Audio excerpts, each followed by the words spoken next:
الصاج اعمل له اياها. ما شاء الله. بسم الله ما شاء الله، حتى يعني الحبه فيها بركه.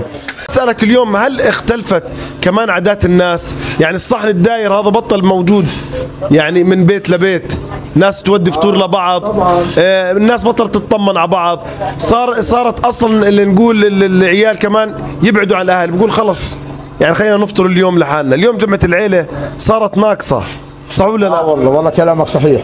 كانت تجمعنا حفة القطايف، والله كل شيء كان يجمعنا والحمد لله. ايش من العادات اللي فقدناها اليوم؟ والله فقدنا شغلات كثير، الألفة والصحبة، خفت الأمور كلها والله هاي، بس الحمد لله الخير موجود دائما يا اخوي محمود. اليوم انت بتجتمع مع ابنائك، الناس باخلاقك، تعاملهم مش باخلاقهم وبس.